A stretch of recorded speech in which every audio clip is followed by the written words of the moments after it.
Hey guys, Milestone, and welcome back to another tryout. We're here, the first episode of Season 4. I haven't recorded a video in over a week, so here I am, it's back. I gotta do this thing again. Last episode of tryouts was the wrap-up, the follow-up, that's what I call them, for Season 3. So here we are at Season 4 of tryouts. That's wild, into our 4th year of the show. So today we're covering, if you can't tell by the Hot Wheels on the desk here, we're covering Hot Wheels Unleashed. This is the Game of the Year edition or whatever version has all the DLC. There's a ridiculous amount of DLC. I'll talk about some of that. But like, there's a Game of the Year edition, which I think was even on Game Pass when I bought this. I got it on sale. I was like, I'll do a video on this because I heard other people talk about it, and I have some like mixed impressions from hearing other people talk about it and now experiencing it myself. I want to talk a bit more about some of that. So we're going to get into everything I have written down here, which starts with the first thing you do when you open the game, which is there's some settings. But your first interaction with the game that isn't just setting some settings is opening a loot box. You get a little Hot Wheels box, and you open 3 of them, and then you choose one of these 3 cars to do the tutorial with. And I feel like that really sets the stage for the main focus of the game. It is these loot boxes. They're your progression. They're what your goal is in the game, is getting these loot boxes to collect new cars to play the game with. Now, as far as I can tell, these aren't purchasable and never were in any capacity, but it's this thing where it's like, it is your progression system, and I don't think that works great. There were 2 other things. Now there's a shop that cycles daily, or I assume daily, periodically. There used to be a season battle pass thing that appears to be done. There hasn't been one in months. The last one ended months ago, as far as I can tell. And those aren't purchasable ever again. They were like 3 of them, and they were a limited time. And now all that's left for meta progression in the game is loot boxes, and there's some other unlockables that you can get for customizing your basement, which you can make tracks in and stuff like that. But like, your primary progression is just you play races to get coins so that you can buy loot boxes,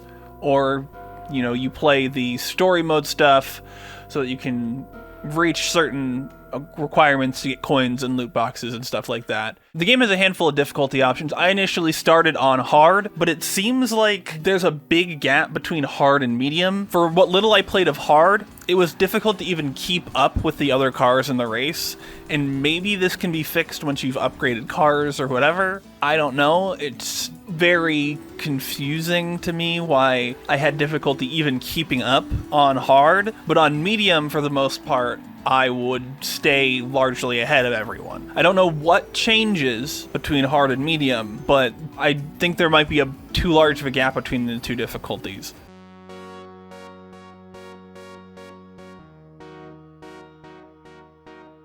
I have an issue generally with rubber banding. I don't like it in most games, especially playing single player. Just can be frustrating instead of keeping you engaged. The way that it seems the rubber banding works in this game, it doesn't make the game feel more engaging, it makes the game frustrating.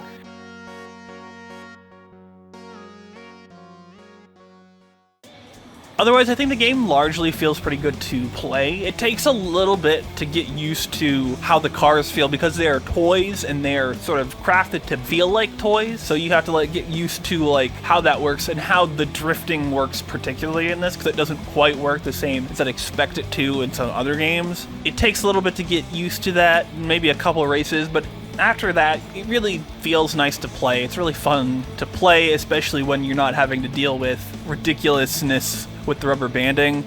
I spent I don't even know, 30 minutes time trialing this track that I made, just trying to get a little bit faster, and it's if you screw it up, it's whatever. There's not as much of a frustration in that, I feel.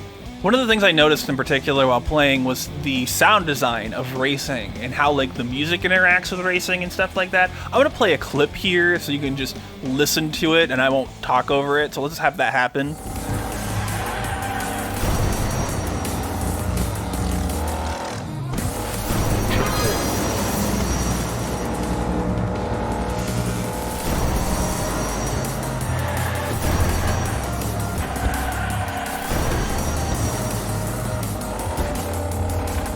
So the music changes along with what you're experiencing in the game, and that really affects the feel of the game. Like when you go over magnetic tracks, it gets its own little like metallicness to the soundtrack. When you go upside down, like the music sort of drops out a little bit, like when you take jumps and stuff like that. And it really emphasizes the gameplay with that dynamic music system. I mentioned that I built a track and I was time trialing it, so I want to talk a little bit about the track builder. A lot of the time I played, I can't remember exactly how long I played it. I played it for a lot longer than I usually play because I spent probably way too long in the track builder trying to figure it out. It's not as intuitive as you'd like it to be. I grew up playing Halo. I grew up using the Forge in Halo Reach, which is very intuitive, very easy to use. This is a lot more obtuse than I feel like it needs to be. There's some things that aren't explained. So I built out this track that I, for a long time,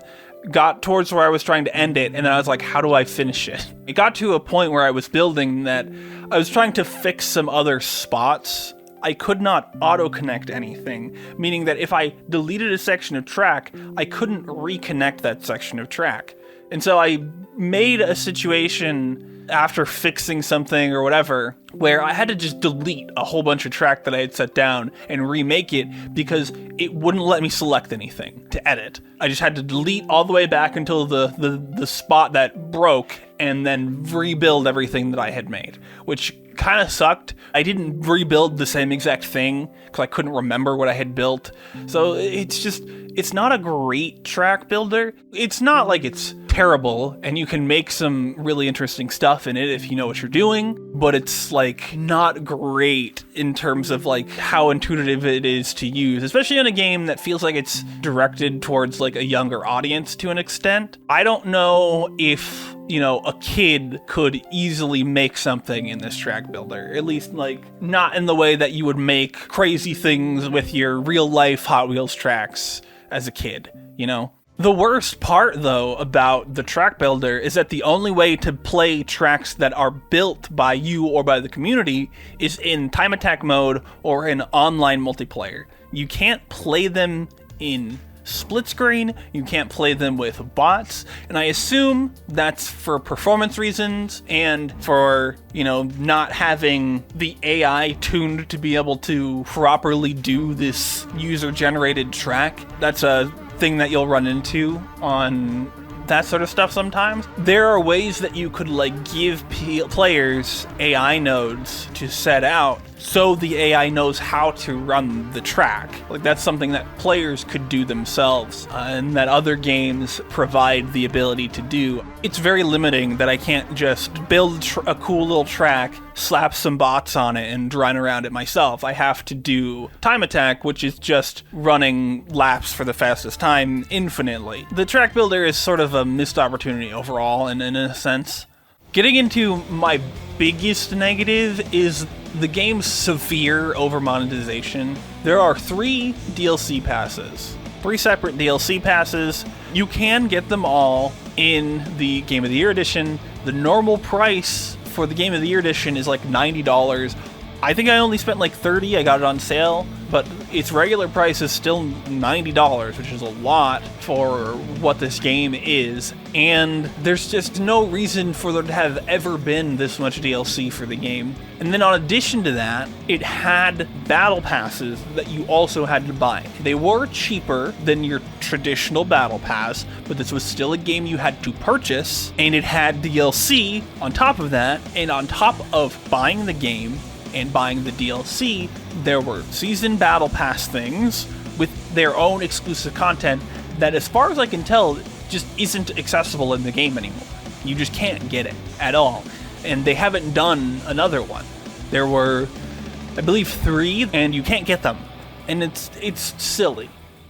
Again, even though they were less expensive than your typical battle pass, no. Your game already has DLC. Your game already has too much DLC. This is excessive. We've reached far past excessive. Even the loot boxes being unpaid, it just feels excessive and over-monetized, and the progression system is not great. The game is fun, though, so assuming it never gets any more DLC, and assuming there is not another racing season, pick it up on sale with all the DLC. Again, like for like $30, I think this is especially with all the DLC, I think this is probably a good pickup for anyone that likes arcade racers, especially if it's like someone who's like 10, 11-ish years old. They like Hot Wheels. It seems like a good pickup for most people. My verdict here is a pass ? It seems like the sketchy monetization stuff is largely in the past.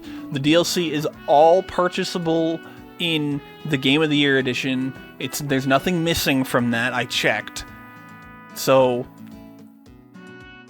if you get the Game of the Year edition on sale for like $30, sure. Otherwise, so pass ?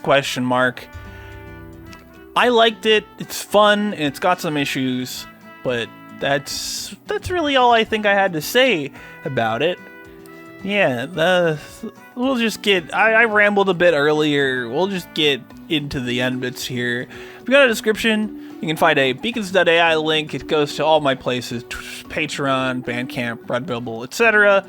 Click that link, go to those places, do what you do there. Like if you liked it, dislike the video if you didn't. Subscribe if you want to keep up with this and other shows. Tryouts are every week, other stuff when it happens. Leave a comment. What do you think about Hot Wheels Unleashed? Have you played it? Do you have any Hot Wheels? What's your favorite Hot Wheels toy? Leave a comment, share the video, do the things. And thanks so much for watching. I'll see you next time. Bye.